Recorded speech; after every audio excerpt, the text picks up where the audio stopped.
Hello बच्चों, सभी को गुड इवनिंग। आज हम पढ़ने वाले हैं relation and function. Relation and function जो कि फर्स्ट चैप्टर है क्लास 12 में मैथ्स का। उसके अंदर आज जो हम पढ़ने वाले हैं वो है रिफ्लेक्सिव रिलेशन। रिफ्लेक्सिव रिलेशन क्या होता है, कैसे हम किसी भी रिलेशन को रिफ्लेक्सिव शो करेंगे या कैसे हम किसी भी रिलेशन को चेक करेंगे कि वो रिलेशन एक रिफ्लेक्सिव रिलेशन है। तो स्टूडेंट्स, रिफ्लेक्सिव रिलेशन होता क्या है, आपको बहुत आसान भाषा में, जनरल भाषा में मैं आपको बताऊंगा। इसकी डेफिनेशन भी है, मैं डेफिनेशन इसलिए नहीं लिखी ताकि आप थोड़ा ज्यादा कंफ्यूज ना हो। आप सिंपल सी चीज देखिए, रिफ्लेक्सिव रिलेशन हम किसको कहेंगे। हम एग्जांपल लेते हैं, कोई भी एक सेट दे रखा है, एक सेट दे रखा है ए। हम मान लेते हैं उस सेट के अंदर एलिमेंट है 1 2 3 और 4। ये एक सेट दे रखा है ए जिसके अंदर 1 2 3 4 ये 4 एलिमेंट है। अब इस सेट से एक रिलेशन बनेगा जो R है, क्योंकि हमें पता है कि R जो है रिलेशन वो हमेशा सबसेट होता है जो भी हमें सेट दे रखा होता है। R is always a subset of given set, जो भी A N या Z दे रखा है आपको। तो यहां पर एक मान लो आपको एक R दे रखा है रिलेशन, उसके अंदर ऑर्डर पेयर इस फॉर्म में है 1 1 1 2 1 3 1 4। मान लेते एक सेट A के अंदर से एक रिलेशन बना है जो दे रखा है 1 1 1 2 1 3 और 1 4, ये इसके अंदर ऑर्डर पेयर है। अब प्रश्न आपके लिए है कि क्या ये रिलेशन इस सेट के सेंस में, क्या ये रिलेशन रिफ्लेक्सिव रिलेशन होगा, बताइए। ये रिलेशन क्या इस सेट के सेंस में रिफ्लेक्सिव होगा? चलिए चेक करते हैं। कभी भी कोई भी रिलेशन अगर आपको दे रखा है तो उस रिलेशन को हम केवल तभी रिफ्लेक्सिव बोलेंगे। ध्यान रखना, ध्यान से सुनना।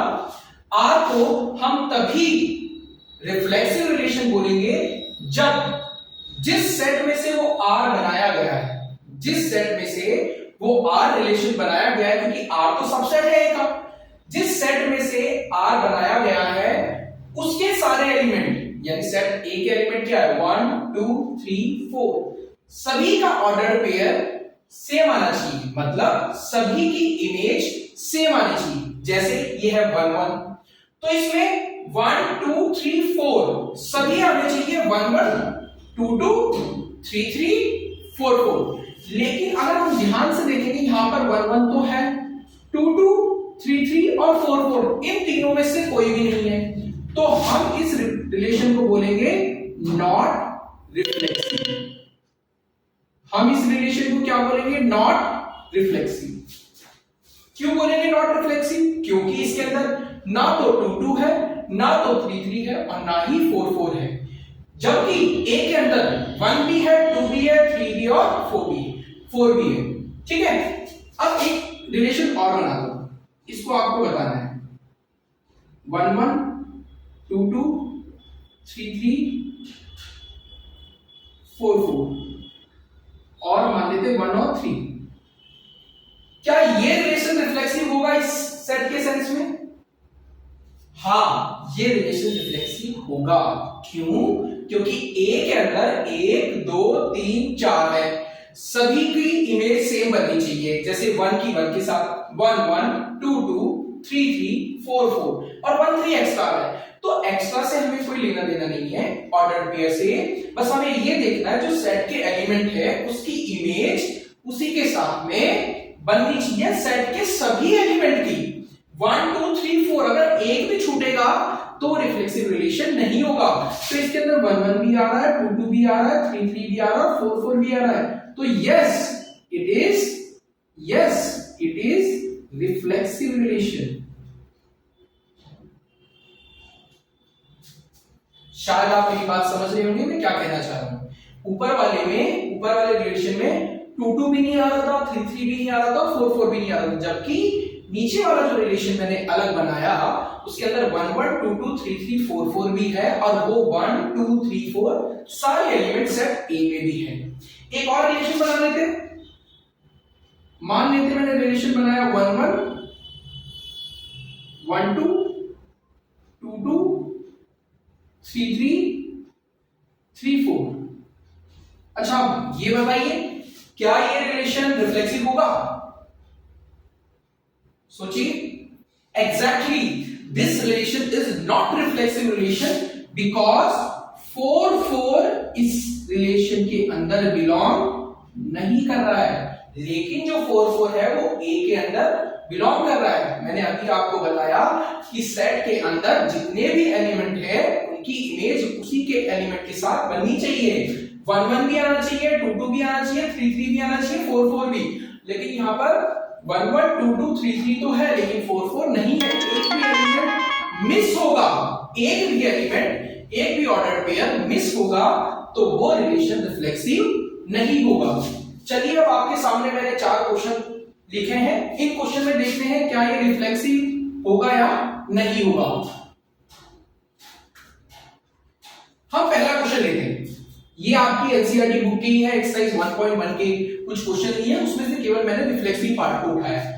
फर्स्ट क्वेश्चन है relation are in the set A. एक सेट दे रखा है ए जिसके अंदर एलिमेंट है 1 2 3 सो अप टू 14, मतलब 1 2 3 4 5 6 ऐसे 14 तक एलिमेंट है। Defined as R. अब ये आपको आर डिफाइन किया है। आर कैसे डिफाइन किया है? ये आपको डिफाइन किया है x, y such that 3x minus y is equal to 0। ये जो रिलेशन बनाया है फर्स्ट क्वेश्चन में, ये इस सेट में से बनाया है, ए में से। अभी मैंने आपको बताया था कोई भी रिलेशन बनाएगा, कोई भी रिलेशन आपको देगा वो किसी सेट के अंदर से बनाएगा। तो यहां पर एक सेट दे रखा है ए में एलिमेंट है 1 से 14 तक और एक आर बना दिया। अब हमें बताना है कि क्या ये रिफ्लेक्सिव होगा या नहीं होगा। इसके लिए हम ऐसा करते हैं, इसको रोस्टर फॉर्म में बदल देते हैं। सेट को लिखने की 2 फॉर्म होती है, one is roster form and other one is set builder form. तो अभी जो ये लिखा हुआ है सेट बिल्डर फॉर्म में लिखा हुआ है, तो हम इसको रोस्टर फॉर्म में कन्वर्ट करते हैं। अब यहां पे देखिए आप, यहां पे जो ऑर्डर पेयर बनेगा वो x, y का बनेगा, ठीक है। और हमारा ये रिलेशन कैसे डिफाइंड है कि 3x minus y 0 आना चाहिए। अगर हम इसको सॉल्व करें तो 3x minus y equal to 0 का मतलब हो सकता है 3x equal to y। इसका मतलब कह सकते हैं जो y है वो x का 3 गुना है, y है जो x का 3 गुना है। तो हम इस साइड में से a उठाएंगे, 1 का 3 गुना 3। अगला उठाएंगे एलिमेंट 2 का 3 गुना 6। अगला एलिमेंट उठाएंगे 3 का 3 गुना 9। अगला एलिमेंट उठाएंगे 4 का 3 गुना 12। अगला एलिमेंट उठाएंगे 5 का 3 गुना 15। क्या ये सही बनाया मैंने? नहीं, ये 5 और 15 नहीं आएगा। क्यों? क्योंकि 15 जो है इस सेट के अंदर नहीं है, इधर 14 तक ही एलिमेंट है। जो रिलेशन है वो सबसेट है उस ए का, तो उसके अंदर कोई ऐसा एलिमेंट जो नहीं है वो इसमें कभी नहीं आ सकता। तो ये वाला ऑर्डर पेयर नहीं होगा, केवल ये यहीं तक होगा, 1 3 2 6 3 9 और 4 12। अब ये हमारे पास रोस्टर फॉर्म में आ गया। अब आपको बताना है क्या ये रिफ्लेक्सिव होगा, किस सेट के सेंस में? ए के। ये रिफ्लेक्सिव नहीं होगा, नॉट रिफ्लेक्सिव। क्यों? क्योंकि सेट ए के अंदर 1 2 3 ऐसे 14 तक एलिमेंट है, लेकिन यहां पर ना तो 1 1 है, ना 2 2 है, ना 3 3 है, ना 4 4 है, जबकि सारे होने चाहिए 1 1 2 2 3 3 4 4 ऐसे 14 तक होने चाहिए, लेकिन कोई एक भी नहीं है। अगर 13 तक भी होता, 14 भी नहीं होता, तो भी इस सेट को हम नॉट रिफ्लेक्सिव बोलेंगे। कोई अगर एक एलिमेंट भी नहीं होगा तब भी हम इसे नॉट रिफ्लेक्सिव बोलेंगे, और यहां पर तो कोई भी एलिमेंट नहीं है, तो ये वाला रिलेशन नॉट रिफ्लेक्सिव होगा। चलिए हम चलते हैं दूसरे क्वेश्चन की ओर। दूसरा क्वेश्चन देखते हैं। ओके, सेकंड क्वेश्चन है relation are in the set A. एक सेट दे रखा है ए जिसके अंदर 1 2 3 4 5 6 6 एलिमेंट है और एक आपको सेट रिलेशन दे रखा है आर कैसे दे रखा है X Y such that Y is divisible by X. जो y है ऑर्डर पेयर, अब हम इसको भी सेट बिल्डर फॉर्म को चेंज करके हम रोस्टर फॉर्म में लिख लेते हैं। ऑर्डर पेयर लेने y is divisible by x, यानी जो मैं ऑर्डर पेयर लूंगा यहां पर, जो दूसरा वाला एलिमेंट है y वो x से डिविजिबल होना चाहिए, विभाज्य होना चाहिए y। अब मैं एलिमेंट उठाता हूं, इसके अंदर एक है तो मैं एक और एक लिख सकता हूं, हाँ, क्योंकि एक को अगर हम एक से डिवाइड करेंगे हो जाएगा।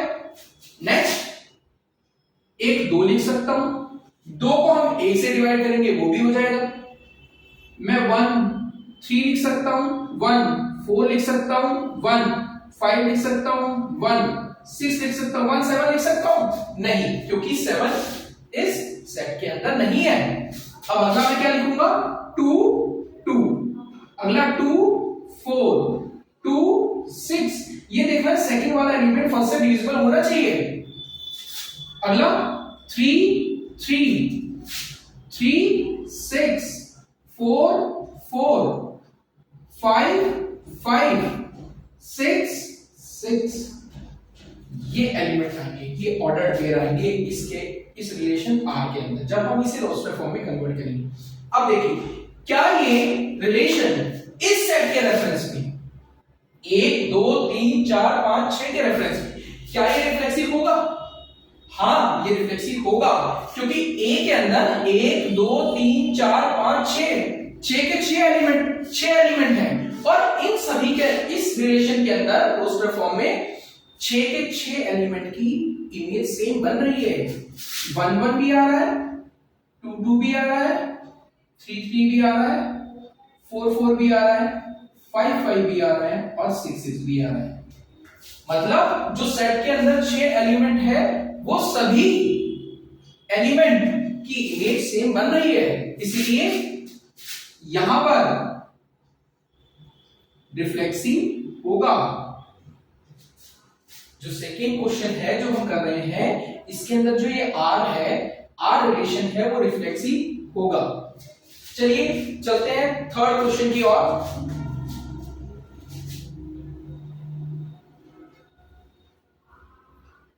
देखिए थर्ड क्वेश्चन क्या है, तीसरे क्वेश्चन की अगर हम बात करें तो तीसरा क्वेश्चन है आपके पास relation are in the set of Z. ये जो मैंने जेड डाल कर रखा है इसका मतलब है Z is a set of integer, set of Z of all integer defined as, R define कर रखा है, हमें जेड में देखना है set of all integers, right. Set the integers कौन कौन से होते हैं? वो सारे नंबर जो पॉजिटिव भी है और नेगेटिव भी है, वो सारे नंबर जो पॉजिटिव है नेगेटिव है इंटीजर होंगे।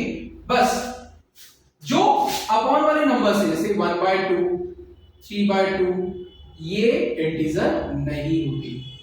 हम कह सकते हैं अगर हम नेचुरल नंबर को ले लें 1 2 3 4 5 6 और उन्हीं पे माइनस का निशान लगा दें, -1 -2 -3 -4 और एक जीरो को और ऐड कर दें, तो ये सभी का कलेक्शन जो होता है, इन सभी का जो यूनियन होता है, ये सेट ऑफ इंटीजर्स बनाता है। तो ध्यान रखना है जो अपॉन में नंबर होते हैं, फ्रैक्शन में नंबर होते हैं, वो इंटीजर्स नहीं होते। अब यहाँ पर हमें जेड दे रखा है, Z set of all integers, और हमें रिलेशन दे रखा है R X comma Y, X minus Y is an integer. हमें आर दे रखा है X comma Y such that X minus Y is an integer. हमें रिलेशन ये दे रखा है। अब देखिए यहां पर अब हमें चेक करना है क्या ये रिलेशन इस सेट के रिस्पेक्ट में, सेट ऑफ इंटीजर के रिस्पेक्ट में क्या ये रिफ्लेक्सिव होगा। अब हम इसे रोस्टर फॉर्म में बना सकते हैं रोस्टर फॉर्म में। देखिए जो जेड है वो सेट ऑफ ऑल इंटीजर्स है। अब यहां पर ये तो फिक्स नहीं कर रखा कि इसके अंदर 1 2 3 -1 -4 कोई एलिमेंट दे रखे हो, कोई एलिमेंट नहीं दे रखे, पूरा जेड सेट दे रखा है। इसका मतलब सभी इनफाइनाइट नंबर्स है वहां पर, और एक हमें x और y की फॉर्म में सेट बिल्डर फॉर्म में रखी है आपके सामने। तो अब हमें देखो कैसे करना है, हमें ये चेक करना है इसके अंदर x, x same image belong करनी चाहिए R के अंदर, x, x सेम बिलोंग करनी चाहिए इस R के अंदर, और ये सभी x बिलोंग करने चाहिए Z के अंदर। मतलब इसको ऐसा समझिए, Z के अंदर कुछ x है, Z के अंदर कुछ x नंबर्स है, वो नंबर उनकी सेम इमेज बननी चाहिए और वो सारे नंबर इस R के अंदर आने चाहिए, तभी ये रिलेशन जो है रिफ्लेक्सिव होगा। अब देखिए x minus y is an integer, लेकिन रिफ्लेक्सिव के लिए मेरे को क्या चाहिए, रिफ्लेक्सिव के लिए मेरे को चाहिए x, इसको ऐसे x, x बिलोंग करना चाहिए। तो हम लेट करते हैं, let x, x belongs to r, let करते हैं। अगर ये बिलोंग कर रहा होगा r के अंदर तो x माइनस x क्या हुआ, 0। भाई x, x हमने लेट किया, x, x बिलोंग कर रहा है r के अंदर, तो इस r के अंदर अगर बिलोंग कर रहा है तो x minus y is an integer, तो इसकी कंडीशन को सेटिस्फाई करेगा। तो x माइनस x 0 हो गया, 0 क्या है, एक इंटीजर है which is an integer, 0 एक इंटीजर ही तो है। अब हमने ये देखा जब x और x लेट किया कि बिलोंग कर रहा है r के अंदर और x माइनस x 0 आ रहा है which is an इंटीजर, तो ये तो हर नंबर के लिए ट्रू होगा। z में से मैं कोई सा भी नंबर उठा लूं, मैं माइनस पे उठा लेता हूं, -1 माइनस -1 -1 तो -1 प्लस -1 क्या हो जाएगा, 0, वो भी इंटीजर हो गया। 1 माइनस 1 अगर 1 बिलोंग कर रहा है, 1 माइनस 1 0, वो भी इंटीजर हो गया। तो सेम नंबर को सेम नंबर में से माइनस करेंगे तो 0 आएगा, और वो 0 z में बिलोंग कर रहा है, यानी इसके अंदर सभी इंटीजर बिलोंग करेंगे। इसका मतलब ये जो होगा ये रिफ्लेक्सिव होगा, R इज रिफ्लेक्सिव। तो इस तरीके से हम चेक कर सकते हैं कि कोई भी रिलेशन रिफ्लेक्सिव होगा या नहीं होगा। आई होप आपको वीडियो पसंद आई होगी। तो ये चौथा क्वेश्चन एक मैंने अभी नहीं कराया है, ये आपके लिए होमवर्क है, ये आपको खुद ट्राई करना है। Thank you all.